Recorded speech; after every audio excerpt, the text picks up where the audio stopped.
Hey there, nerd fighters. Welcome back to another deep dive into history. Today we're diving into a fascinating chapter of history, Germany's reparations after World War I. This period was marked by immense challenges and significant changes that shaped the future of Europe. Picture this: Germany, once a powerful empire, is now defeated and devastated. The once mighty nation lay in ruins, its cities and infrastructure heavily damaged by years of relentless warfare. The war left its economy in ruins, its people exhausted. The German populace faced severe shortages of food and basic necessities, leading to widespread suffering and hardship.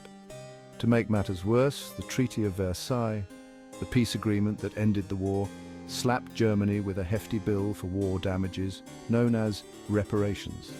This treaty was a significant turning point, imposing harsh penalties on Germany. These reparations were intended to help rebuild the countries ravaged by the conflict, particularly France and Belgium. The destruction in these countries was immense, and the reparations were seen as a way to compensate for the enormous losses they had suffered. However, the amount Germany was ordered to pay was astronomical, totaling a staggering 132 billion gold marks, or about $33 billion at the time, which translates to trillions in today's money. This colossal debt was beyond Germany's capacity to pay. This massive debt cast a long shadow over Germany's future, hindering its ability to recover and reintegrate into the international community. The economic strain led to political instability, hyperinflation, and social unrest, setting the stage for further turmoil in the years to come.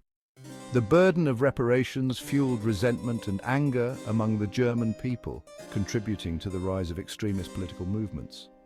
This period of hardship and discontent would eventually pave the way for significant changes in Germany's political landscape. The Treaty of Versailles, while aiming to ensure peace, ended up creating more problems than it solved.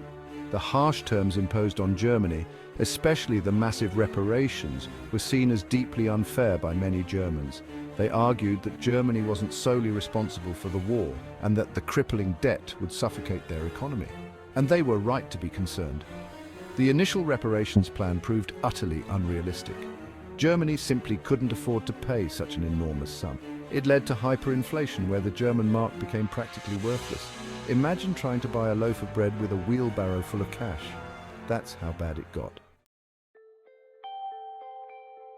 As Germany struggled under the weight of reparations, it became clear that a new approach was needed.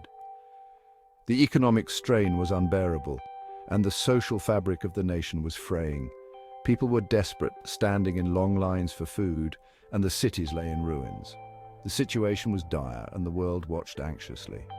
Enter Owen D, an American businessman and lawyer with a plan. Young was not just any businessman, he was a visionary with a deep understanding of international finance and diplomacy. His reputation for solving complex problems made him the ideal candidate to tackle this monumental challenge. Young, known for his diplomatic skills, was tasked with heading an international committee to find a more sustainable solution to the reparations issue. This committee was composed of some of the brightest minds of the time, all working together to devise a plan that would stabilize Europe. Young, along with other financial experts like the legendary J.P. Morgan, understood that simply punishing Germany wouldn't work. They knew that a different approach was necessary, one that would foster economic growth rather than stifle it. Their combined expertise was crucial in shaping the future of Europe. They realized that a prosperous Germany was in everyone's best interest. A thriving German economy would not only benefit Germany, but also contribute to the overall stability and prosperity of Europe. This realization was the cornerstone of their new strategy. So they got to work crafting a new plan, one that would provide Germany with some much-needed breathing room while still acknowledging its responsibility to contribute to the reconstruction of Europe. This plan aimed to balance the need for reparations with the necessity of economic recovery, setting the stage for a more stable and prosperous future for all involved. In 1929, after much deliberation and negotiation, the Young Plan was born.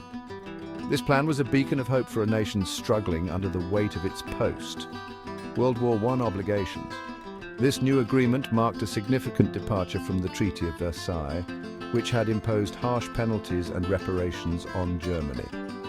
It substantially reduced the total amount of reparations owed by Germany, bringing it down to a more manageable figure.